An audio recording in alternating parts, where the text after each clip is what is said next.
황창현 신부를 바꾸라고.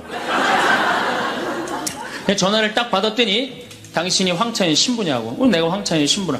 당신 요즘 왜 그런 강의를 방송에서 나와서 해서 집안을 평지 풍파를 일으키느냐 거야. 그러니까 내 강의를 듣고 시어머니일 거예요. 시어머니가 내 강의를 듣고 며느리를 불러서 한 소리 한 거지. 나 안 죽는데더라. 너 나 위에서 쓰다가 나 통장에 500만 원만 남길 테니까 나한테 유산 받을 생각 꿈도 꾸지 말아라. 그렇게 이제 얘기를 한 거야. 그러니까 그냥 열받으니까 나한테 전화를 한 거죠. 그런 강의 하지 말라고. 그리고 그 자매는 한마디 더 하더라고요. 당신 강의하는 거 재수없다고 그러죠.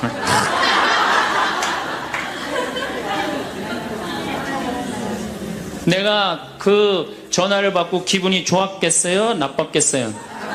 기분은 나빴지만 내가 화가 나고 내 감정을 주체할 정도는 아니었어요. 왜? 상황이 틀리니까. 얼마든지 내가 공격받을 수 있는 얘기를 한 거니까. 그런 다른 의견이 있을 수 있는 거예요. 그걸 일일이 다 대응하려고 그러면은요, 나중에 내가 어떻게 될 것 같아요? 미쳐요. 미쳐요. 여러분들, 요즘 나는 가끔 텔레비전 보면서 총리들도, 대통령도 막 신발 막 던지고 막 결함 막 던지고 그러잖아요. 대통령한테도. 우리가 남이 나한테 평가하는 게 전부는 아닙니다. 자기 소신, 자기 확신, 자기 멋이 있으면은요, 누가 뭐라 그래도 별로 거기에 흔들리지 않아요. 근데 그냥 남들 말에 막 귀 기울이고 그냥 거기에 신경 쓰는 사람은 조금만 뭐가 있어도 화를 내고 자기를 주체하지 못하는 거예요. 루카복음 9장 51절을 보면 예수님이 사마리아를 통해 예루살렘으로 올라가려고 할 때 사마리아 사람들이 예루살렘에 간다는 이유로 예수님을 거부해요. 들어가지 못하게, 동네를. 그 동네로 지나가면 지름길로 갈 수 있는데, 그러니까 야고보하고 요한이 열받아갖고 뭐라 그러냐면 하늘에서 불을 내려다가 살러버릴까요? 얼마나 열받았으면은 하늘에서 불을 내려다가 살러버릴까요? 그래요. 근데 예수님은 이 둘을 꾸짖고 돌아가세요. 아, 예수님도 돌아가는데 우리가 화가 난다고 그냥 열 지르는 사람마다 전부 다 정면 돌파할 필요는 뭐가 있어요? 그렇지 않겠어요? 네. 우리도 예수님처럼 돌아갈 상황이 되면 돌아갈 줄 알아야 됩니다. 세상 사람들이 다 나를 몰라준다 해도 화낼 일도 아니에요. 공자님은 뭐라고 그러셨느냐? 진정한 성인은 자기를 몰라줘도 분노하지 않고 유유자적할 줄 아는 사람이 진정한 성인이라고 그랬어요.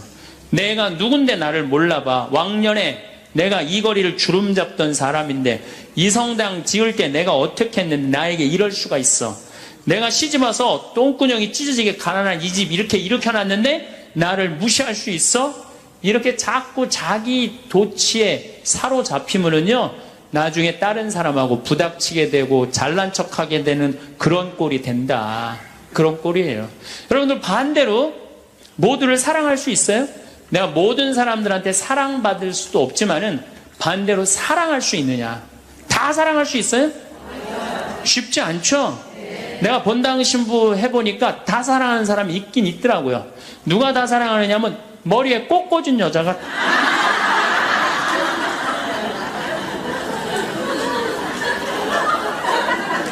이게 모두를 사랑한다는 게 쉬운 게 아니에요. 근데 우리는 뭐에 지금 세뇌가 되어 있느냐면 성당에 나오면 어떻게 해야 된다고 생각해요? 모두를 사랑해야 된다고 생각하지 않아요? 나를 괴롭히는 사람, 나를 미워하는 사람, 나한테 힘들게 하는 사람 다 사랑해야 된다고 생각해요? 그렇게 생각하잖아요. 그리고 은연중에 그런 교육을 받았어요. 은연중에. 근데 성서에 모두를 사랑하라는 구절은 없어요. 서로 사랑하라고 그랬지 모두를 사랑하라고 하는 구절은 없어요.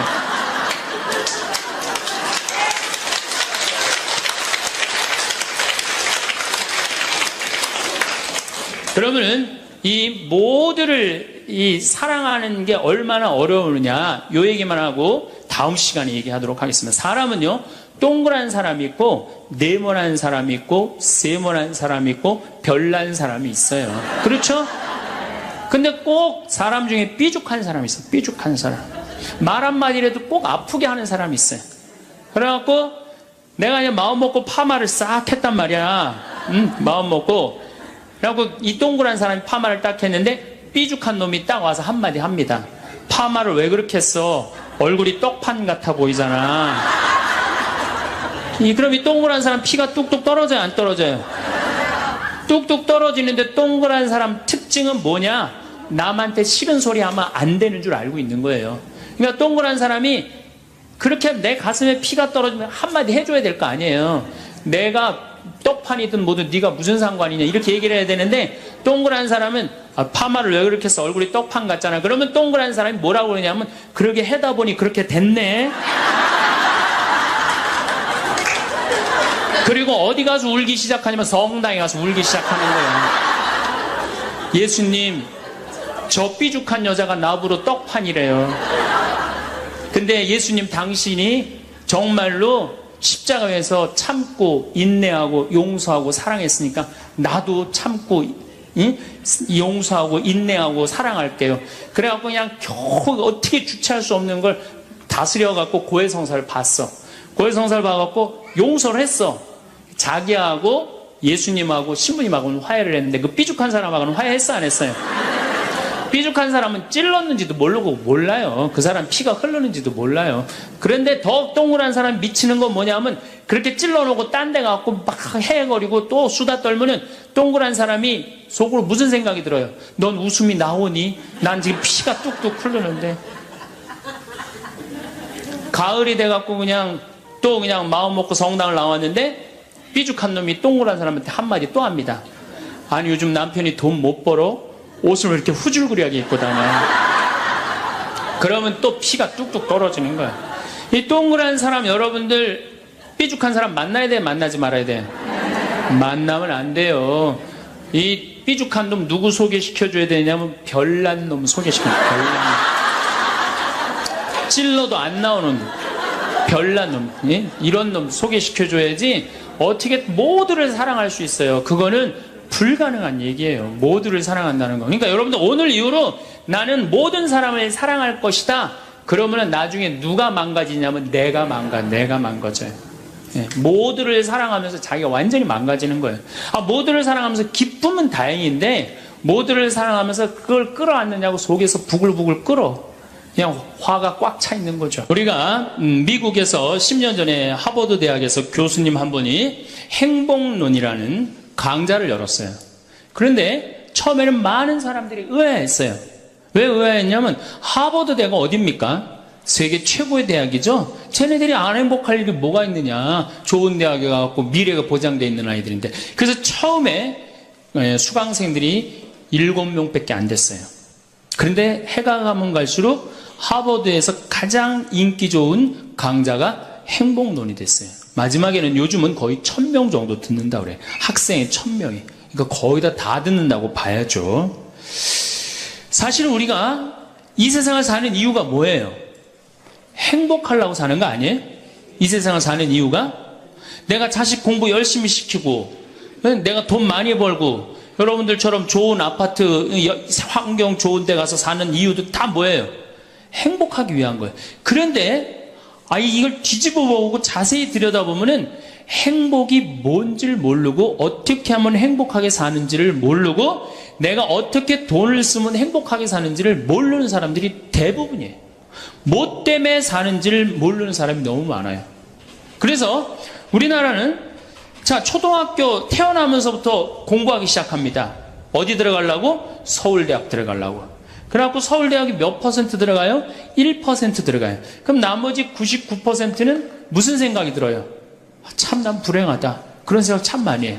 그리고 그 부모는 내가 서울대학에 들어보내려고 있는 돈 없는 돈 다 쏟아붓는데 내 자식이 서울대학 못 가고 저 지방 무슨 3대학에 들어갔어. 그럼 부모는 어떻게 생각해? 부모도 나도 불행하다고 생각하는 거예요. 애도 불행하고 본인도 불행하고. 그럼 서울대학 들어가는 애는 행복하냐? 밥 먹고 공부만 해갖고 20살 때까지 공부만 해갖고 서울대학에 들어가는 애는 행복하냐? 저는 아니라고 생각해요. 그래갖고 직장에 겨우 들어간 이제는 20대 백수 천지입니다. 아예 직장 들어가는 걸 포기해요. 길이 없으니까. 그럼 죽어라고 에너지는 젊은 청춘은 청춘대로 날리고 20대는 공부해갖고 취직도 못하고. 그래갖고 결혼해갖고 55세까지 어떻게 합니까? 또 애 교육시켜야지. 또 내가 얼마 전에 그 어느 용인에 있는 유치원에 엄마들한테 이렇게 강의를 이렇게 갔는데 너무너무 그 원장 선생님한테 슬픈 얘기를 들었어요. 그 유치원 애들한테 그 유치원이 제가 보기엔 전국에서 제일 좋은 것 같아요. 마당도 넓고 시설이 너무너무 좋아. 그런데 그 유치원에서 다른 유치원으로 간대요. 영어 때문에. 그 유치원은 영어를 안 가르치니까. 그러니까 그때부터 애들을 괴롭히기 시작하고 본인도 괴로운 거예요. 여기를 보내야 되냐, 저걸 보내야 되느냐. 얼마 전에 여기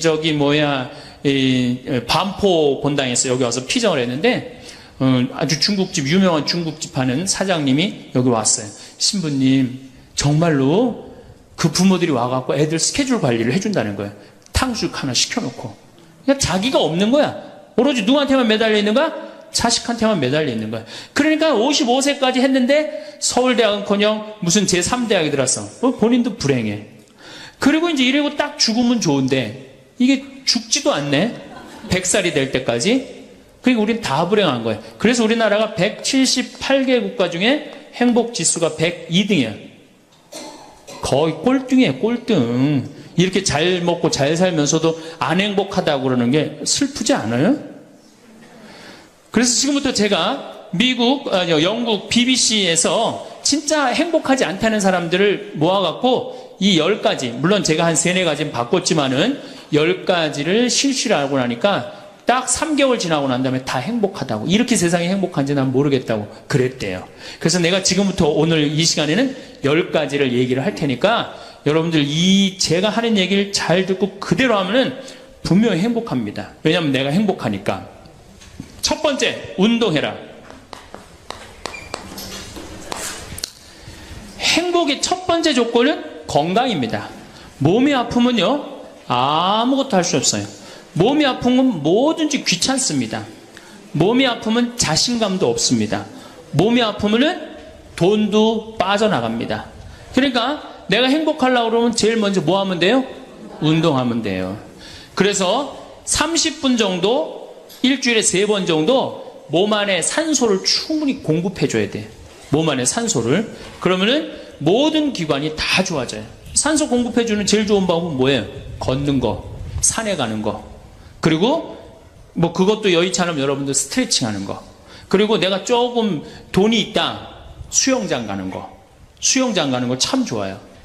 벤자민 플랭클린이라는 사람이 미국의 독립선언문을 기초한 분이에요. 이분이 뭐라고 그랬냐면 여러분들 잘 아는 유명한 얘기입니다. 재산을 잃으면 조금 잃은 거고 명예를 잃으면 반을 잃은 거고 건강을 잃으면 다 잃었다 그랬어요. 건강을 잃으면 다 잃은 거예요. 저도 원래 관절염이 있었어요. 그래갖고 내 동창들이 나보고 40살 네가 넘어서 살면은 이별여행 가준다고 그랬어요. 세계 이별여행. 그때까지 못 살 것 같았거든. 그리고 내가 보자 신부 때도 교우들이 나한테 그랬어요. 신부님 곧 쓰러져서 죽을 것 같아요. 그랬어요. 정말로 그렇게 건강이 안 좋았어요. 근데 제가 수영을 하면서부터 건강해지기 시작해서 수영하면서 지금 수영장 25m 풀 40밖에 한 번도 안 쉬고 돕니다. 한 번도 안 쉬고. 그거 어려운 거 아니에요. 조금만 여러분들 투자하면. 그걸 이제 그런 이 건강에 자신이 생기니까 요즘 뭐를 해요? 스킨스쿠버 다이빙을 합니다. 이게 지구상에 여러분들이 보는 건 30%예요. 70%는 어디 가 있어요? 바다에 가 있어요. 바다 안에 들어가 보면 정말로 아름답고 신비해요. 그러니까 건강하니까 옛날엔 꿈도 못 꿨죠. 제가 바다에 들어간다는 건 꿈도 못 꿔. 나 하나 걸어 다니기도 힘들었는데. 근데 지금은 너무너무 좋고 행복해요. 건강의 행복의 첫 번째 조건은 뭐예요? 건강이야. 여러분 오늘 당장에 집에 가갖고 신부님 지금 애 키우고 너무 돈이 좀 빠듯합니다. 쉬운 방법이 하나 있어요. 집에 가서 학원 끊어요. 애들 학원. 학원만 끊으면 여러분들 뭐가 생겨? 돈이 생겨요. 그 돈 가져와서 여러분들 건강 먼저 챙기세요. 그게 자식을 위하는 길이에요. 그래서 행복하려면 뭐 해라? 운동해라. 두 번째, 감사해라. 이거 참 우리가 못하는 것 중에 하나예요. 하루에 5가지씩 감사라는 거예요. 하루에 5가지씩. 저는요, 이 얼굴은 제가 씹다 뱉은 수제비 같이 생겼어도 이 목소리 하나는 정말로 100만 불짜리라고 그래요. 목소리 좋죠? 제가 이렇게 강론을 잘 못해도 할머니들이 제 손을 꼭 잡고 항상 뭐라 그러냐면 신부님 너무 강론이 귀에 쏙쏙 들어온다고. 그 강론을 잘하는 게 아니에요. 제 목소리 톤이 이렇게 대중한테 귀에 쏙쏙 들어가는 톤이에요. 얼굴은 씹다 뱉은 수제비 같이 생겼어도 목소리 좋은 건 신부한테는 최고 선물 아니에요? 아니 내가 얼굴 못생긴 거 이거 원망한들 이거 다시 바뀝니까? 안 바뀌어요. 제가 키가 1m 원래는 67이었어요. 근데 30대 후반이 되니까 66으로 줄어들더라고. 요즘은 재보니까 65로 떨어지고 있어요. 자꾸 이게 쭈그러들어 키가. 그래 내가 키가 1m 70이 안 넘는다고 원망한들 다시 늘어납니까? 여러분들 중에 내가 가지지 못한 거 아무리 안타까워해도 절대 가질 수 없어요. 내가 머리가 깡통이야. 근데 아무리 두들겨 팬다고 걔가 똑똑한 놈 됩니까? 한 번 깡통은 영원한 깡통 되는 거예요. 그런데 애는 깡통인 현실은 무시하고 내 희망이 서울대학이라고 애를 괴롭히면 여러분 행복할 것 같아요? 행복하지 않아요. 내가 가지고 있는 것을 감사하는 거. 이거 굉장히 중요합니다. 제가 군대 가기 전에 우리나라를 한 바퀴 여행을 해야 되겠다. 그리고 청량리에서 기차를 타고 강릉 앞바다에 딱 도착을 했는데 새벽에 태양이 뜨는데요. 구름 한 점 없는 바다에서 태양이 뜨는데요. 불덩어리가 떠오르는 거예요. 전 지금도 그걸 보여주게 하신 하느님 아버지한테 정말 감사해요. 여러분들 그런 태양 보신 적 있으세요? 3대가 공을 쌓아야지 봅니다. 바닷가에 사는 사람들도 잘 못 봐요. 왜냐하면은 뜰 때 항상 구름이 이렇게 깔려 있지 그냥 맨 바다가 있기는 그것이 절대 쉬운 게 아니에요. 근데 내 그때 막 군대 가기 바로 직전에 하느님께서 그 태양을 보여주실 때 제 마음이 어떻겠어요? 이거는 얼마나 감사해요. 그러니까 매일매일 감사해야 돼요. 저는 맨날 수원에 있는 어머니 아버지한테 감사하잖아요. 이렇게 인사. 이렇게 목소리 좋게 놔주셔서 감사하다고. 또 작년에 제가 아프리카를 갔었어요. 아프리카를 갔는데 세렝게티 초원을 갔어요. 세렝게티 초원이 얼마나 넓으냐 하면 서울서부터 대전까지 한 평야예요. 딱 한눈에 펼쳐져요. 믿어지지가 않죠. 가서 보세요. 신부님 무슨 돈으로? 학원만 안 보내면 다 생깁니다. 학원만 안 보내면 다 생겨요. 그런데 서울서부터 대전까지 딱 펼쳐졌는데 마침 누때 이동 시기에 우리가 같이 이렇게 다니는 거하고 맞물렸어요. 200만 마리가 이동을 하는데 여러분들 200만 마리 상상이 가요? 그 푸른 초원에 누때 200만 마리가 이동을 하는데 내가 이 하느님이 창조의 세상에 내가 들어와 있구나. 그걸 느끼는 거예요. 감사하는 거예요. 그리고 우리 인생 돌아보면요. 억울한 거, 분한 것만 생각하면 여러분들 도움 돼요? 우리가 습관을 잘못 길렀어요. 우리 할머니들 나하고 대화 꼭 해보면은 내가 지난번 강의 때도 말씀드렸지만 신부님 내 말 좀 들어보세요. 그럼 꼭 대동아 전쟁부터 참 억울하고 분한 것만 다 나열한단 말이야. 그럼 그 인생 행복하겠어요? 인생 돌아봐서 즐거웠던 거, 행복했던 거. 여러분들 아이가 첫 걸음 뛰었을 때 행복했어요? 안 행복했어요? 그때 막 흥분됐죠? 그렇게 행복했던 순간은 다 까먹고 억울하고 분한 것만 그대로 차곡차곡 쌓아놓으면 그 사람이 행복할 것 같아요? 내 아이가 처음으로 엄마라고 그랬을 때 행복했어요? 안 행복했어요?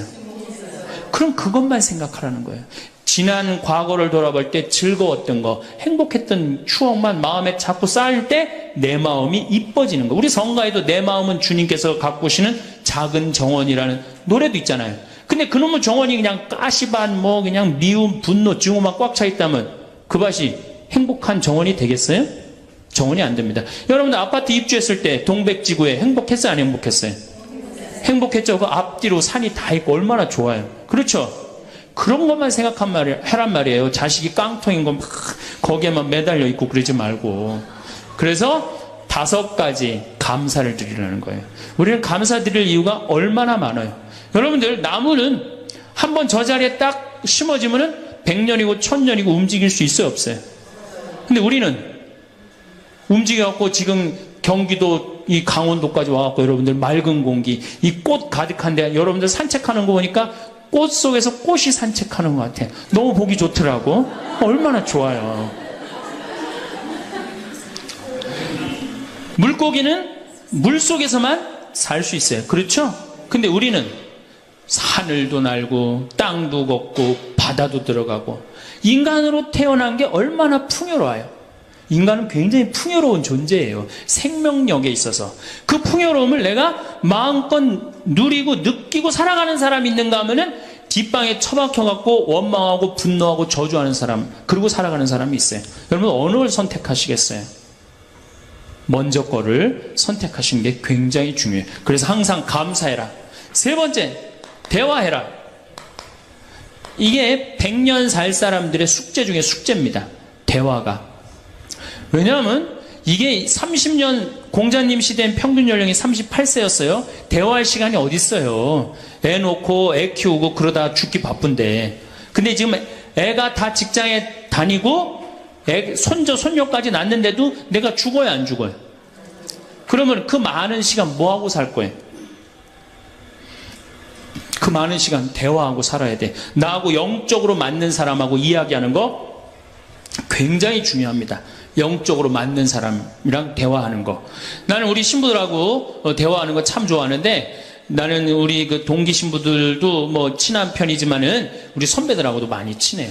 내가 아주 좋아하는 신부 베드로 신부가 작년에 나하고 북유럽을 여행을 가기로 했는데, 이 신부가 몸이 아파갖고 다시 복귀를 해. 그러니까 이제 다시 본당 신부로 발령을 받아서 이렇게 일반 여행을 가기 싫고 성지순례를 가고 싶었나 봐요. 나하고 약속을 깨고 저는 혼자 북유럽을 가고, 이 신부는 메주고리를 갔다 왔어요. 메주고리를 갔다 왔는데, 내가 이제 교구청 강의 나가거나 교구에 강의 나갈 일이 있으면 그 집에서 잠을 잘 자요.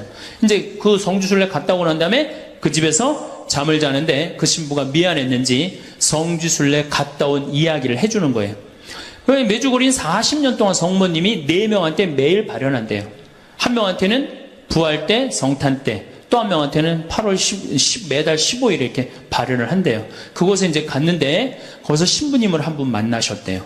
어떤 신부님을 만났느냐 하면은 이탈리아 신부님인데 시실리 본당 신부님을 만났대요. 근데 이 신부님은 굉장히 나이가 굉장히 80이 다 된 할아버지래요. 근데 이 할아버지가 신앙의 여정이 특별했던 거야. 이 할아버지 신부님은 태어나면서부터 엄마가 뭐라고 그랬냐면 너 신부 되라 그랬대요. 그러니까 머릿속에 딱 신부 외에는 아무것도 박혀있는 게 없는 거예요. 그리고 엄마가 얼마나 무서웠느냐 하면은 주일미사를 빠지면은 빨개 벗겨갖고 내쫓았대요.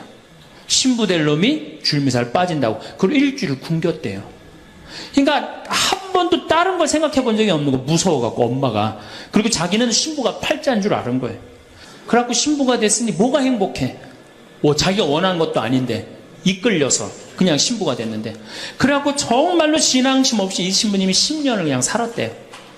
그 신부님도 아마 엄마 죽으면 이제 관두려고 이제 이게 언제 죽나 기다리는데, 이제 사제로 생활을 한 지 10년이 됐는데, 자매들하고 어느 날 같이 있는데 자매 중에 하나가 마귀가 걸린 거예요. 그래갖고 막 마귀짓을 하는 거예요. 막 마귀짓을 해요. 그래갖고 주위의 자매님들이, 그때 1950년 되니까 구마기도 함부로 못했거든요. 신부만 할 수 있었어요. 신부님 빨리 하셔라. 난 못한다.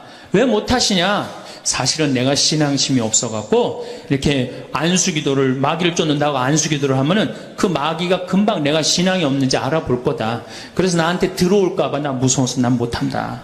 그래도 신부님밖에 없는데 어떻게 하시냐? 신부님이 하셔라. 그래서 어쩔 수 없이 구마기도를 했대요. 머리에 손을 얹고 뭐라고 이 신부님이 기도했느냐면, 마귀야 부탁이니 제발 나한테만 들어오지 말아다오, 이렇게 기도를 했대요. 그런데 마귀가 나간 거예요. 그러고 자매가 깨어나고, 신부님 너무 감사하다고, 나 마귀 쫓아내줘서. 그런 소리 하지 마라. 난 마귀 쫓아낸 적 없다. 그저 나한테만 들어오지 말라고 그랬다. 아니라고. 신부님이 머리에 손을 얹었을 때 성령의 힘이 얼마나 셌는지 마귀가 자기를 끌고 나가려고 그랬는데 못 끌고 나갔다는 거예요. 그때 신부님 마음이 조금 뜨거워진 거예요. 나같이 신앙심 없고 나같이 이게 수동적인 인간도 주님께서 도구로 쓰시는구나. 그래서 조금 마음이 열렸어요. 마음이 열려도 이 신부님은 너희는 모두 이것을 받아 먹어라. 이는 너희를 위하여 내어줄 내 몸이다. 이렇게 하면서도 20년 동안 미사를 하면서도 정말 거룩한 변화가 일어날까 의심을 했었대요. 아직도 내 신앙이 약하니까 안 일어나겠지. 근데 20년째 너희는 모두 이것을 받아 먹어라. 이는 너희를 위하여 내어줄 내 몸이다. 그러는데 예수님의 목소리가 딱 나와서 예수님이 하는 걸 느끼겠더래. 그러니까 미사도 누가 지내는 게 아니다? 내가 지내는 게 아니라 내 몸을 빌어서 예수님이 지내는구나. 이탈리아 시실리 섬 본당 신부인데 이게 마음이 너무 뜨거워진 거예요. 뜨거워져갖고 어떻게 했느냐? 길거리에 뛰쳐나가고 선교를 하기 시작한 거예요. 그래서 7,000명을 선교를 했대요. 그냥 대단한 거죠. 그거 대단한 거예요. 근데 이 신부님이 이제 예수님도 사랑하고 신앙심도 굳고 사제로서 이제 너무 행복해. 그런데 문제가 하나 있어요. 어떤 문제가 있냐면 자기 엄마가 너무너무 무서웠기 때문에 예수님 엄마도 무섭다고 생각을 한 거예요. 그래서 평생 성모님한테 한 번도 의지를 한 적이 없는 거예요. 간구를 해본 적도 없고. 내가 이렇게 사제로서 이제 모든 게 다 됐는데 우리 성모님한테 내가 우리 예수님, 이 좋은 예수님 낳아주신 성모님을 사랑해야 되지 않겠느냐. 그래서 보스니아 크로아티아에 있는 메주고리에 이제 운전을 하고 갔대요. 갔는데 성모 발현동산에 딱 도착을 했는데 성모님이 그 발현동산에 느껴지는 품이 성모님이 나를 평생 이 품에서 내가 성모님 품에서 이제까지 보호받아 왔구나를 그냥 느끼겠더래요. 그러니까 이 신부님이 너무너무 행복한 거지. 그래서 매년 그 메주고리에 와갖고 세계에서 오는 신부들한테 자기 신앙을 고백을 하는 거예요. 나는 이렇게 사제로 평생 살면서 이런 은총을 받았다. 그걸 이제 우리 베드로 신부가 듣고 와서 나한테 얘기를 해주는데 한 새벽 한 3시간을 얘기를 해주는데 그 시간이 너무너무 은혜로운 거예요. 얼마나 그런 영적으로 통하는 사람이 있으면은 행복해요. 그렇죠? 여러분들, 그래서 여러분들 이제 대화가 뭐 요새 무슨 프로에 대화가 필요해 그런 것도 있다며요. 대화가 꼭 필요해요. 여러분을 영적으로 이끌어줄 스승이 필요해요. 신부님, 나는 사실은 저 사람이 굉장히 마음에 드는데 저 사람이 나한테 관심이 없어요. 저 사람이 영적으로 깊은데. 그러면은요, 내 돈 들여서 먹을 거 사주면서 얘기하시면 돼요. 여러분들, 내가 뭘 얻으려면 반드시 어떻게 해야 돼요? 투자해야 됩니다. 그러니까 영적으로 깊은 사람 선물도 사주고, 예? 밥도 사줘가면서 내가 접근해야지. 가만히 있는데 누가 나를 봐줘요. 적극적이어야 돼. 적극적이어야 돼. 그래서 대화 꼭 여러분들 필요하다는 거. 제일 좋은 건 남편이죠. 근데 남편이 안 되면은 주위에 다른 사람들, 주위에 영적으로 깊은 사람들 많아요. 또 뭐 판교가 뭐 땅값이 좋대더라, 뭐 동탄에 그 아파트 거기 상가가 좋대더라, 이런 사람 말고 정말로 삶의 질이 높은 사람, 영적으로 하느님 나라를 정말 갈구하는 사람, 이런 사람하고 가까이 지내고, 그런 사람한테 가까이 지내려면 어떻게 해야 돼? 내가 먼저 다가서야 돼요. 그래서 대화가 꼭 필요하다. 네 번째, 공부해라. 이거 정말로 중요한 것 중에 하나예요. 우리가 초등학교 6년, 중고등학교 6년, 대학교 4년 배워서 몇 살까지 울고 먹어요? 50까지. 실질적으로는 대학교 졸업하고 2년만 지나면 자기가 배운 게 다 끝난대요. 그런데도 우리는 공부 안 하고 어떻게 해? 그냥 사는 거예요. 50부터 100살까지 남은 인생 또 50년 남았는데 어떻게 해요? 그냥 사는 거예요. 아니, 용감해도 그렇게 용감할 수가 있어요? 공부를 안 하고? 저는 제가 신부가 돼서 환경에 너무너무 관심이 많았어요.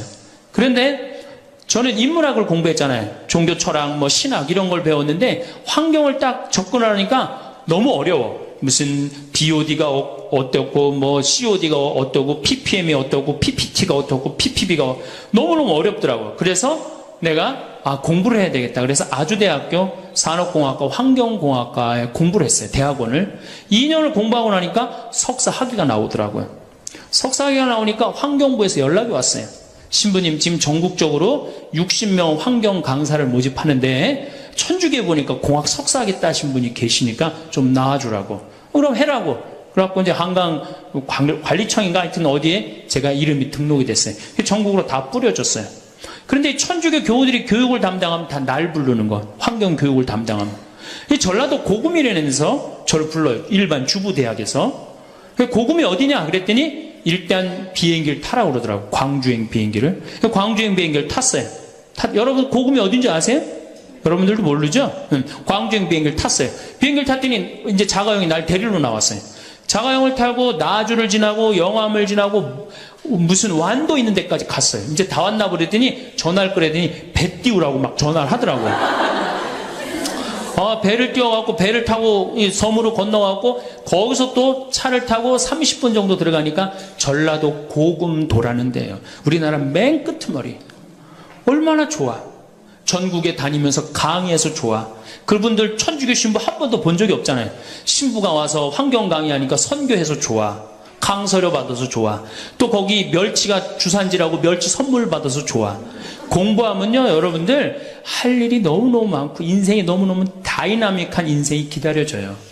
호스피스를 배워도 되고, 무슨 공예를 배워도 되고, 자수를 배워도 되고, 수지침을 배워도 되고, 도자기를 배워도 되고, 플룻을 배워도 되고. 아, 남은 인생이 50년이란 말이에요. 50년. 여러분도 50년이 짧아요? 앞으로? 그런데 공부 안 하고 그냥 버티고 그냥 살 거예요? 이제 공부하셔야 돼요. 공부를 하셔야만이 여러분들의 인생이 행복해집니다. 다섯 번째, TV 시청을 반으로 줄여라. 이게 이제 문제 중에 문제예요. 제가 전전 시간에도 TV에 대한 얘기를 했지만, 현대의 하느님이 누구예요? 저는 십자가에 계신 예수님이 하느님이라고 생각 안 해요. 현대의 하느님은 TV님입니다. 가정방문 다녀보면은 거실 정가운데 누가 모셔져 계셔요? 텔레비전님이 모셔져 계셔요. 텔레비전님이 모셔 계신데 쇼파는 누굴 향해서 배열되어 있어요? 텔레비전님을 향해서 배열. 말씀하십시오. 당신 종이 듣고 있나이다. 텔레비전님이 시키는 대로 다 합니다. 마가 좋으니 마를 사 먹어라. 그럼 다음날 다 줄 서서 마 사 먹고, 도라지가 좋으니 도라지를 사 먹어라. 그러면 또 다 도라지 사 먹고. 텔레비전이 시키는 대로 하는 거예요. 아침에 일어나고 누구한테 제일 먼저 문안 인사드려요? KBS님 밤새 안녕히 주무셨습니까? 사실 평화방송에 인사하는 경우들은 좀 나아요. 그래도 아침에 아침 미사도 하고, 새벽에 성모님 강의도 나오고, 묵주기도도 나오고 그러잖아. 근데 꼭 KBS님 밤새 주무셨습니까? 더 기가 막힌 건 주무실 때. 텔레비전님 주무시기 전엔 절대 안 자요. 텔레비전님이 주무셔야지 어떻게? 나도 오늘 일과가 끝났구나 이러고 잔단 말이야. 이러니 머릿속에 뭐가 들어있겠어? 아무것도 들어있는 거 없는 거죠. 머릿속에 책을 읽어야 될 거 아니야. 책을. 우리나라 사람들처럼 책 안 읽는 사람 없어요. 10명 중에 4명이 1년에 한 권도 안 읽는데요. 이 중에도 한 권도 안 읽는 사람들 많을 거예요. 심각한 겁니다. 예. 저한테 그래요. 신부님, 그렇게 매일 강의하면서 여기 농사 지면서 토담집 지면서 언제 그렇게 농사꾼 신부 유럽에 가다라는 책도 쓰셨고, 이번에 환경에세이 어디로 가야 하는 책도 쓰셨느냐고. 텔레비전만 안 보면 그 시간 충분해요. 여러분들 하루에 3, 4시간씩 무슨 일 집중해서 한 6개월 하면은 무슨 일 만들어내지 않겠어요? 얼마나 우리가 텔레비전, 하늘만큼 땅만큼 끝나고 무슨 재미로 사나 했더니 미우나 고우나라네. 미우나 고우나 오늘 끝나면 이제 또 무슨 재미로 또 살아요? 또 다른 거예요. 엄마가 뿔났다 이거 봐요. 보고 살아요? 여러분들 텔레비전은요, 좀 미안한 얘기지만 구조가 똑같아요. 부잣집 아들, 가난한 집 딸, 아니면 부잣집 딸, 가난한 집 아들, 이룰 수 없는 사랑에 못된 시어머니, 예? 그렇죠? 그게 매년 똑같이 반복되고 똑같은 내용이에요. 그거를 10년 동안 그 앞에서 시간을 보낸다고 생각해 보세요. 아깝지 않아요? 그 시간에 해야 될 일이 얼마나 많은데, 대화도 해야 되고 운동도 해야 되고 감사도 해야 되고 공부도 해야 되는데, 이걸 전부 다 어디다 갖다 쏟아부어? 텔레비전에 갖다 쏟아부어요. 그리고 여러분, 텔레비전을 보면 볼수록 어떤 의식이 늘 것 같아요? 패배의식이 늘어납니다. 텔레비전을 보면 볼수록 마음의 갈등이 일어나요. 제가 유럽의 가정에 초대를 받아서 이렇게 가보면요, 거실에 텔레비전이 있는 집 하나도 없어요. 쇼파는 다 어떻게 서로 마주보게 배열되게 돼 있어요. 근데 우리나라는 완전히 텔레비전에 완전히 미쳐 있어요. 그러니까 이 두 개만 치면 여러분은 행복합니다. 자식하고 텔레비전만 치시면은 여러분들은 행복할 수 있어요. 여섯 번째, 신앙생활을 해라. 자, 우리가 현대를 살아가면서 정말로 우리가 인간이 정말 최고로 잘난 것 같고 요즘 과학기술을 보면 정말 못하는 게 없는 것 같잖아요. 근데 왜 석유값이 뛰고 왜 굶어 죽는 나라가 37개국이 생기고 그래요? 이건 하느님을 잃어버렸기 때문이에요. 하느님의 진리에 따라 인간이 살지 않으면 인간은 원하지 않는 방향으로 갑니다. 하느님께서 원하지 않는 방향뿐만 아니고 인간 본성이 원하지 않는 방향으로 가요. 우리가 저는 여기서 살면서 이 산을 보면서 강을 보면서 항상 하느님한테 감사해요. 저 하느님 너무너무 감사합니다. 이렇게 맑은 공기 주셔서 감사합니다. 이 아름다운 세상 주셔서 감사합니다. 감사하다 보면 우리가 조금 뭐라 그럴까요? 겸손해져요. 근데 이게 다 자기 것인 줄 알고 막 파괴하기 시작하면요, 자연이 파괴되면 결국은 누가 파괴돼요? 인간이 파괴되는 거예요. 그러니까 우리가 하느님께 가까이 가면은 자연도 일치가 되는데 하느님으로부터 멀어지면 멀어질수록 자연도 파괴되는 거예요. 그래서 여러분들 신앙생활 하십시오. 아까 제가 천주교 조금 욕을 했는데 그래도 천주교 괜찮아요. 아주 제가 보기에는 무슨 우리 교우들 어두운 데로 안 끌고 가요. 더욱이 내 동창 중에 또 옛날에 죽산성당 아시죠? 죽산 성지 있는 데 있죠? 거기 내 동창 신부가 그 본당 신부로 있었는데 그 신부 너무 재미난 얘기를 해줬어요. 아니 옆에 30년 동안 개신교 다니던 할머니가 어느 날 개종을 했대요. 성당으로. 똑같이 열심히 나오더래요. 교회 나가는 것만큼 훨씬. 근데 이 할머니가 다리가 부러진 거예요. 그래갖고 택시 타고 또 계속 나오는 거예요. 그래서 본당 신부가 그랬대요. 할머니 이렇게 맨날 택시 타고 나오고 그러니까 그러지 말고 내가 봉송차 할 테니까 이 아픈 동안 나오지 말아라. 돈 들여서. 그랬더니 이 할머니가 하시는 말씀이 신부님 괜찮아요. 그래도 이 성당 다녀보니까 저 교회 다닐 때보다 여기 성당 다니는 게 훨씬 싸게 먹히니까 걱정하지 말라고. 여러분들 그래도 이 천주교 제일 싸게 먹혀요. 싸게 먹히지, 괴롭히지 않지, 딴 길로 안 끌고 가지. 정말 하느님께 우리가 의지하고 산다는 거, 이거 굉장히 나를 위해서 좋은 거예요. 또 우리가 이 세상 사는 목적이 뭐냐면 내 영혼 구원이에요. 나중에 이제 기회 있으면 제가 한 번 더 말씀을 드릴 텐데 죽어서 영혼의 세계는 반드시 있습니다. 그 영혼의 구원을 위해서 우리가 간구해야 돼요.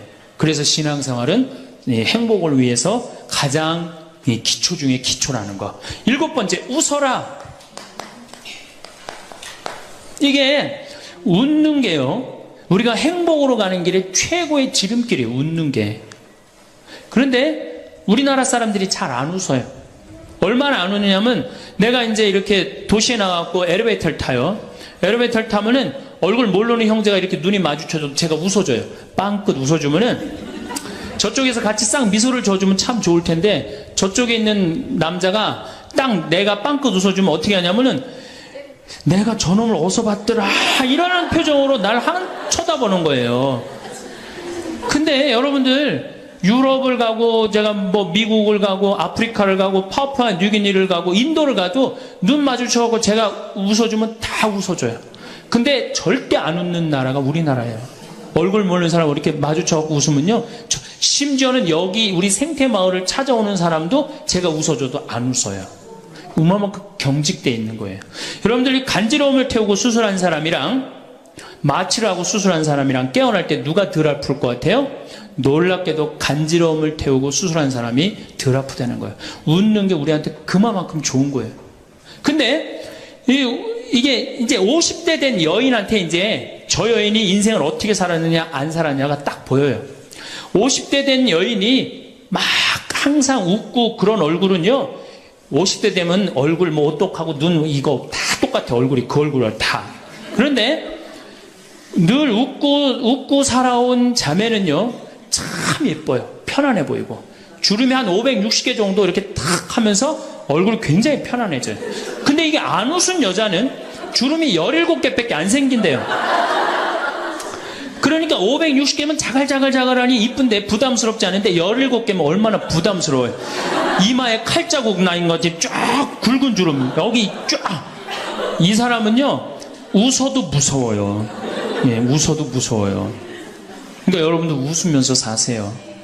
제가 보통 강의를 이렇게 다니면 일반 주부대학 이렇게 강의를 달 때는 아해모 어해줘요. 얼마나 잘 웃는지 몰라요. 근데 내가 일반 공무원들 이렇게 강의를 갈 때가 있어요. 특히 무슨 이렇게 과장들 이런 그런 분들 한 번은 한 200명을 강의를 했는데 죽는 줄 알았어. 내가 2시간 내내 한 번도 안 웃는 거예요. 내 강의를 듣고. 그런데 여러분들 남녀 수명의 차이가요 6년이 납니다. 6년이. 여성이 83세, 남성이 76세. 이제 뭐 6년, 7년이 나요. 전 그 원인이 어딨나 가만히 생각해 보더니 여자는 참 잘 웃어요. 깔깔거리면 자기네들끼리. 남자는 직장에 가도 안 웃고 집에 와도 안 웃고 그러니까 빨리 죽는 거야. 여러분들 오늘 여기서 많이 웃었으니까 내가 보기에는 120살이 아니라 123살까지 살 것 같아요. 네. 오래 살으면 안 되긴 안 되는데 안 죽는 걸 어떻게 해요? 이제 안 죽는 걸 어떻게 해요? 나도 그거 잘 아는데 여러분들 민주주의하고 공산주의가 결정적으로 갈린 이유가 뭐라고 생각하세요? 승패가 어디에 있다고 생각하세요? 저는요 공산주의를 이렇게 보면요 웃음이 없어요. 그렇죠? 가만히 생각하면 공산주의 생각하면 소련, 동독 뭐 이런 거 생각하면 웃음이 있어요 없어요? 없죠? 그런데 민주주의 생각하면 유머가 있고 웃음이 있고 영화를 봐도 즐거운 영화만 있잖아요. 공산주의는 막 딱딱하고 결국은 그래서 망한 거예요. 인간은요 웃느냐 웃지 않느냐에 따라서 행복이 결정됩니다. 여러분들이 늘 웃고 산다 그럼 여러분들은 행복의 길로 가는 거예요. 여러분들도 인상 쓰고 산다 그럼 여러분 불행의 길로 가는 거예요. 그러니까 웃어야 돼. 또 웃는 사람한테 매력을 느낀다는 거예요. 웃는 사람한테, 잘 웃는 사람한테 매력이 느끼면 인간관계도 좋아지는 거 아니에요? 아 내가 재미난 얘기를 했는데 인상 빡 끝날 때까지 남들 다 웃는데 한 사람만 끝까지 안 웃어. 그러면 여러분들 끝까지 안 웃는 사람한테 여러분들 무슨 생각할 것 같아? 저 사람이 다음에 있으면 다시 재밌는 얘기 저 사람 앞에서 안 한다. 그러니까 그 사람하고는 어떻게 된 거? 담이 자꾸 생기는 거예요. 담이 자꾸. 그러니까 어떻게 해야 돼요 여러분들? 웃으세요. 그리고 유머를 많이 배워두는 것도 좋아요. 오늘 저한테 강의 들은 거 이거 잘 외웠다가 가서 얘기해주고 또 제 테이프에 나오는 거 잘 들었다가 얘기해주면은 아유 어서 그렇게 재미난 얘기를 해서 또 얘기 좀 해줘봐. 그러면서 사람이 사는 거예요. 사람은요 수다를 떨면서 살아야 돼. 수다. 제가 한번 본당 신부 때 여러분들처럼 이렇게 젊고 예쁜 본당에 내가 본당 신부를 했었어요. 막 자매들이 막 수다를 떠는 내가 지나가는데 막 당황해 하면서 어쩔 줄 몰라 하더라고요. 분명히 내 욕을 한 거야, 보니까. 네. 그래서 제가 뭐라고 그랬어요? 그 자매들한테? 괜찮아. 이게 성당 다니면서 본당 신부 욕하는 재미가 최고 재밌는 거야. 네. 아니 뭐 성당 다니면서 그런 욕도 하는 무슨 재미로 살아. 걱정하지 말고 해든 수다 계속 떨으라고. 우리 신부들 주변님 욕하면서 사는 거예요. 그러니까 사람이 수다를 떨면서 살아야지 행복하지. 참고 산다고 다 좋은 건 아닙니다. 절대. 그러니까 참고 살지 마세요. 제발 이거 우리 성당에 뭐 원수를 사랑해라, 왼뺨을 대면 다른 뺨을 돌려대라, 이거 아주 미치는 교리 중에 하나예요. 여러분들 다 사랑할 수 있어요? 여러분들 주위에 있는 사람 다 사랑할 수 있어요? 다 사랑하는 사람 딱 두 종류예요. 미치든가 예수님처럼 빨리 죽든가. 둘 중에 하나예요. 우리는 다 사랑할 수 없어요. 그러니까 다 사랑하려고 그러다가 미치지 말고 내가 좋은 사람, 내 마음에 드는 사람이 더 많은 시간을 뺏기고, 아니 뾰족한 놈이 있단 말이야. 별난 놈이 있고. 네? 그렇죠? 근데 내가 이 사람한테 가면 자꾸 찔려. 그런데 성당에 갔는데 서로 사랑하시오 그래갖고 다음에 또 갔는데 여기 또 찔려. 그래갖고 또 너무 미운데 성당에 가니까 또 내 탓이오 3번 하고 난 다음에 사랑해 가서 또 찔려.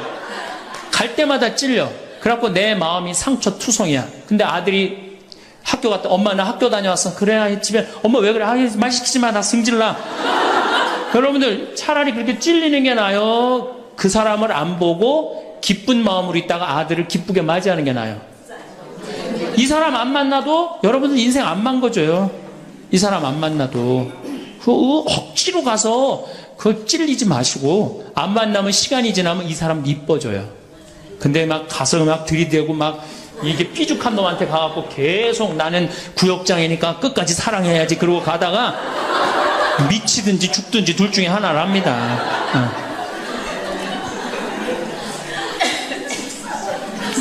8번째, 전화해라.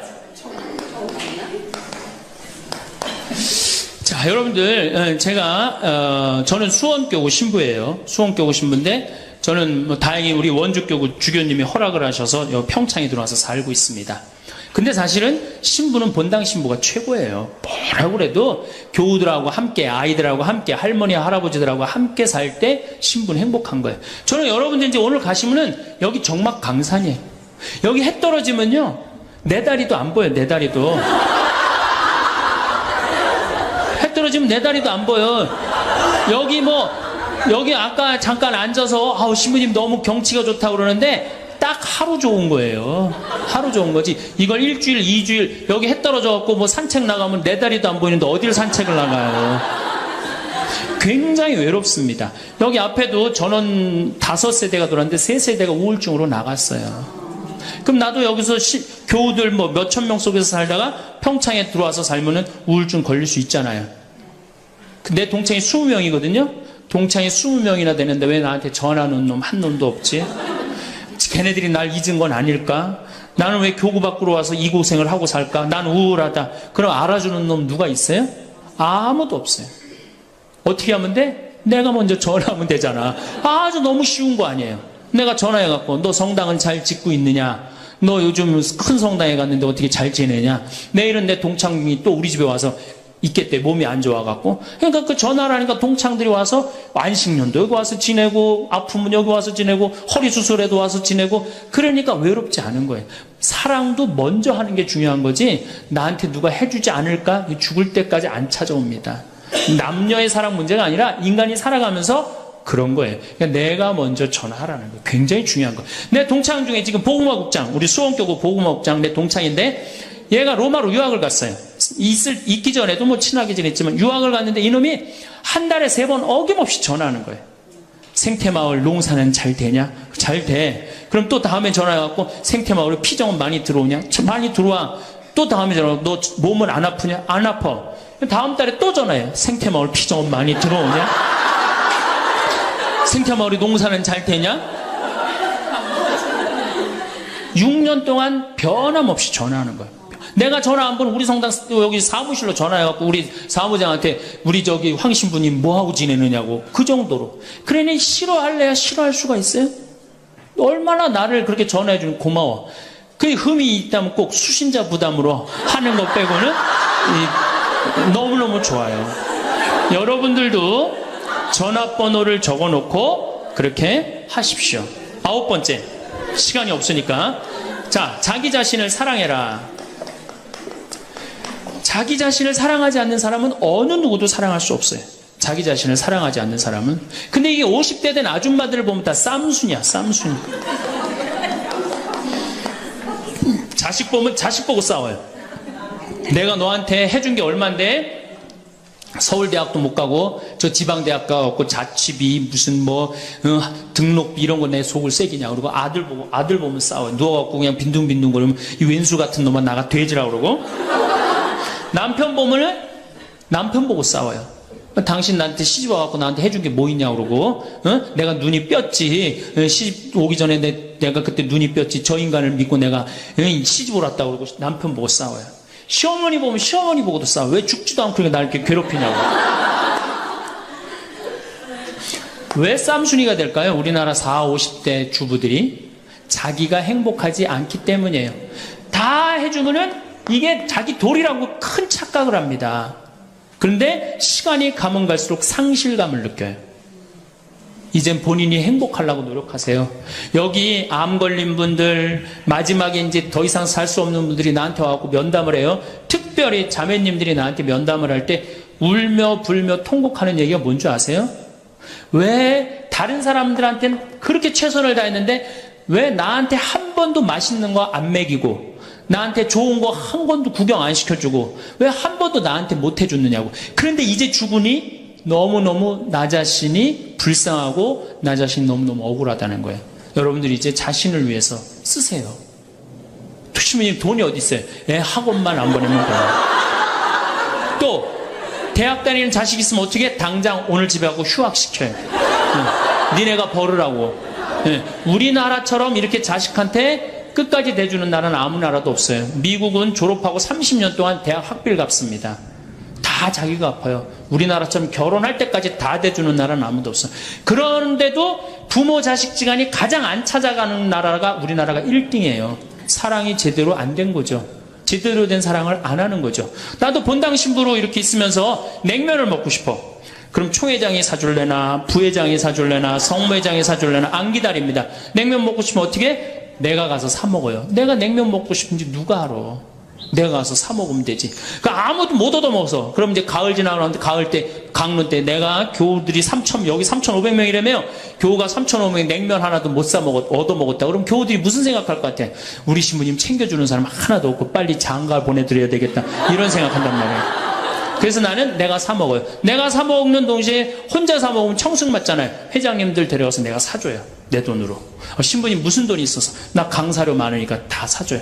근데 우리 천주교 교우들은요, 먹고 떨어지는 법이 없어요. 언제 효과가 나타나? 내 영명 죽일 때 다 돌아와요. 그러니까 어떻게? 나도 행복하고 교우들도 행복하고. 얼마나 좋아. 자기 자신을 사랑하십시오. 자기 자신을 귀하게 여겨야만이 그런 나를 보고 다른 사람이 행복한 거예요. 엄마가 맨날 인상 쓰고 있으면 자식이 행복하겠어요? 남편이 행복하겠어요? 시어머니가 행복하겠어요? 늘 밝은 모습으로 이렇게 행복하게. 그러니까 여러분들 자신을 사랑하세요. 10번째, 시간이 없으니까 맨 마지막으로는 이웃에게 친절해라.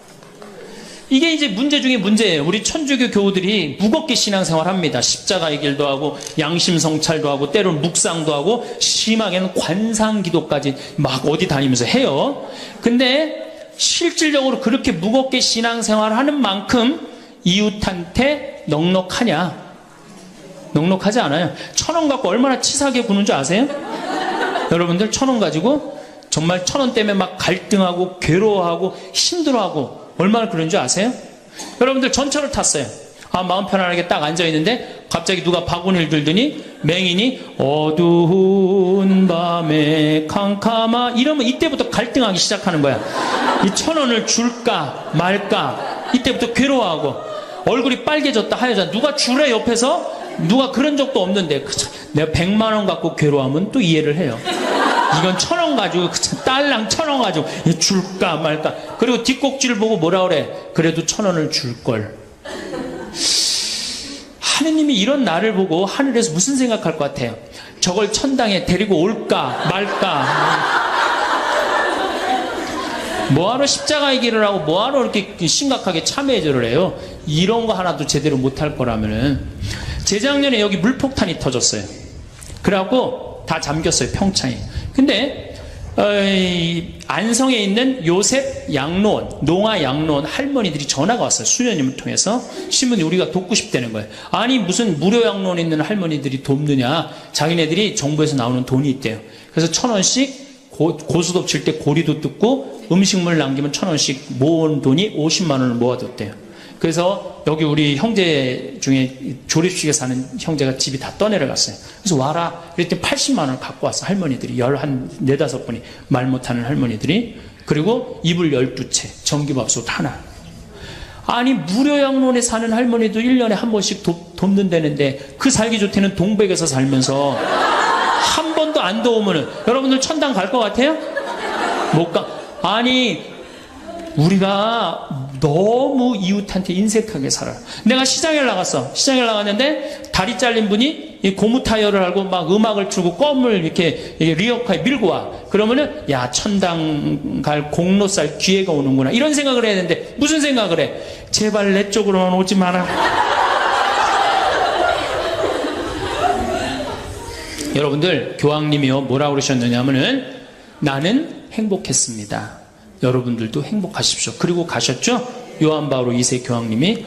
저는 그 말이 이 세상 어떤 명언보다도 명언이라고 생각해. 인간으로 와서 행복하게 살아야 돼요. 갈 때 행복하게 가야 돼요. 여러분들 신앙생활하는데 우울하게 하면 안 됩니다. 정말 내가 하느님 믿는 거 아니야. 온 우주의 아버지가 내 아버지 아니에요. 주인이 얼마나 행복해. 뭐 때문에 여러분들 고통스러운지 아세요? 욕심 때문에 고통스러운 거예요. 그 욕심만 조금만 내다버리면 마음이 얼마나 자유로워요. 다닐 때도 얼마나 많고 구경할 때도 많고 얼마나 아름다워요. 우리 그냥 대한민국처럼 아름다운 나라가 어디 있어요. 세계에서 제일 아름다운 나라가 대한민국이에요. 다녀볼 때 너무 많아. 결론으로 자 여러분들 지금 오늘 이제 집에 가면은 당장에 경복궁 먼저 가세요. 경복궁의 비원을 한번 가보세요. 그 조경이 얼마나 멋있어. 그냥 뭐 남편 손을 잡든 자식 손을 잡든 친구 손을 잡든 가갖고 도시락 해갖고 거기서 딱 까먹으면 바로 왕비만 바로 되는 거 아니에요? 옛날엔 거기 누가 들어갔어요? 지금은 들어갈 수 있어요 없어요? 있잖아요. 5,000원, 10,000원만 내면 5,000원만 되면 왕비가 될 수 있는데 그 행복한 길을 우리가 땅바닥 우울하게 쳐다보느냐고 못 찾아가고 있는 거예요. 그래서 전 여러분들이 행복했으면 좋겠어요. 여러분들이 행복해야지 대한민국이 행복합니다. 예, 감사합니다. 제가 작년에 아프리카 잠비아 무프리나라는 지역을 다녀왔습니다. 이곳은 인구가 15,000명인데 에이즈 환자가 1,600명이에요. 여러분들 요새 에볼라 그러는데 에볼라는 뭐 많이 걸려야 지금 한 10만 명 걸리는데 전 세계 에이즈 환자가 몇 명이냐면 3,500만 명이에요. 물론 이제 에이즈는 어느 정도 정복했다고 보는데 어쨌든 아프리카는 아직도 에이즈 환자가 굉장히 많아요. 그 한 15,000명 사는데 인구가 한 1,600명이 에이즈에 걸려 있는 거예요. 그래서 수녀님들이, 그것도 우리나라 수녀님들이 이 에이즈 걸린 아이들이에요. 뭐 나이 먹은 사람은 이미 죽었고 에이즈 걸린 아이들 이렇게 약도 대주고 영양제도 대주고 그럽니다.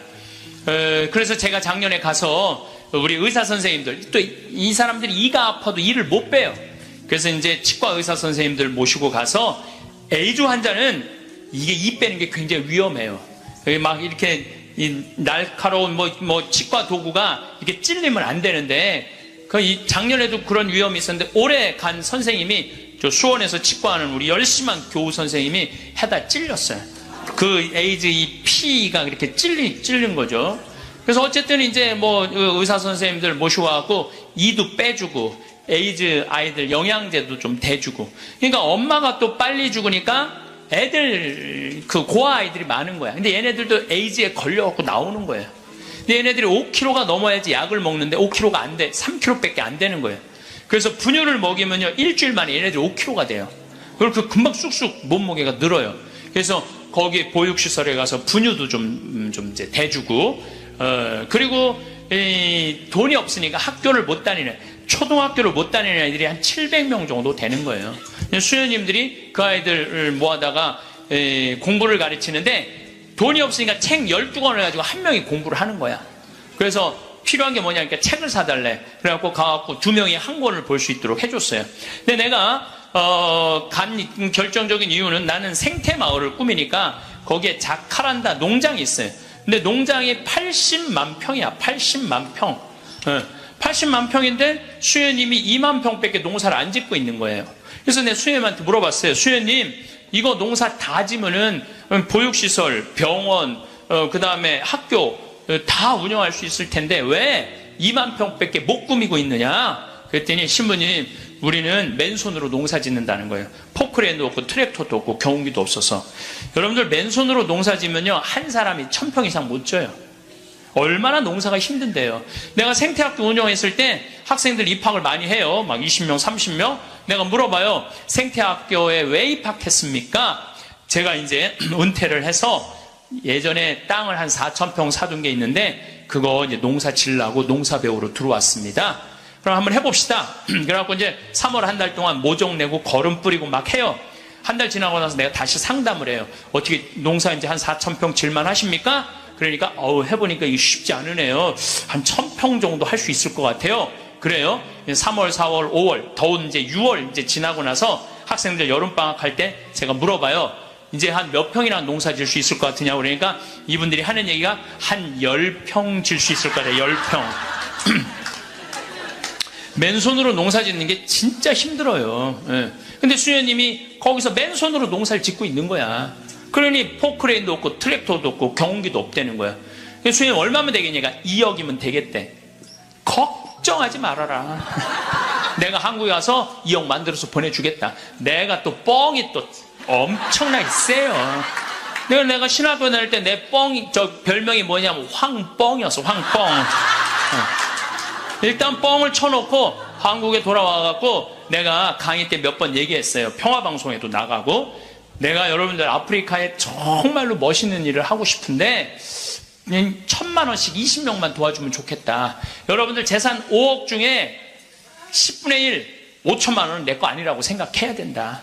그거는 어려운 이웃 도와주라고 하느님이 축복 준 거다. 나는 5천만 원까지 필요 없다. 그저 1,000만 원씩 20명만 난 도와주면 좋겠다 라고 얘기를 했는데, 절에 다니는 분들, 교회 다니는 분들, 성당, 종파 초월이야.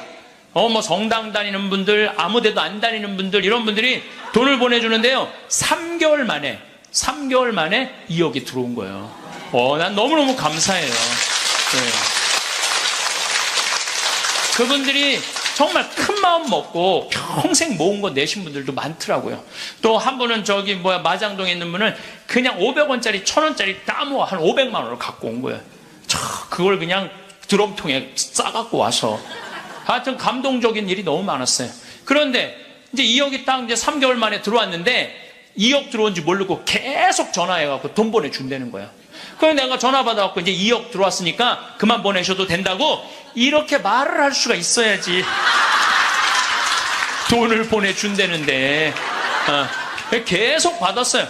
계속 받았는데, 내가 요새 강의 때문에 책상에 못 앉아있는데, 어젠가 그제 여기 평화방송 강의 준비한다고 밤 12시에 들어갔는데 1,000만 원을 또 전주에서 어떤 분이 또 보냈더라고. 그것까지 합쳐서 들어온 돈이 7억 1,000만 원이 들어온 거야. 7억 1,000만 원. 아니 2억이면 되는데 7억이 들어오니까요, 사람의 마음이 간사해지더라고요. 난 그래서 이걸 하면서 그 복지시설 사람들 이해가 되더라니까요. 그 돈 떼어먹는 사람들 이해가 되더라니까, 이래서 떼어먹는구나. 그럼 어쨌든 내가 이제 포크레인 트랙터 경운기 사주기로 했으니까 그거 사주러 나갔어요. 나는 공투 조그만 걸 사주려고 갔는데 수현이 말을 바꾸는 거예요. 공투는 안 된다는 거예요. A10을 사자는 큰 거. 왜냐면은 여기 개미산이 한 2,000개 있어요. 농장 안에. 개미산이 있으니까 농사를 못 짓는 거예요. 개미산 때문에 가려서 2,000개나 되는데 얘네들이 짐은 100년 동안 짓는 거야. 산 하나를. 100년 동안 지니까 얼마나 크겠어. 이건 말도 안 돼. 이거 한 2층 정도 되는 큰 개미산을 져놓는 거예요. 그럼 거기다 농사를 지려면 이게 보통 하나에 100평 정도 차지하고 있거든요. 그 농사를 지려면 장정 둘이서 꽃갱이로 한 달을 뽀개야 그거 하나를 뽀개는 거야. 그 2,000개를 언제 뽀개? 그래서 포크레인을 사달라는 건데, 공투를 사주면 바가지를 꼽으면은 그 개미산을 포크레인 못 이겨요. 그래갖고 포크레인이 넘어진다는 거예요. 사달라면 1m 20짜리 큰 거 사달라는 거예요.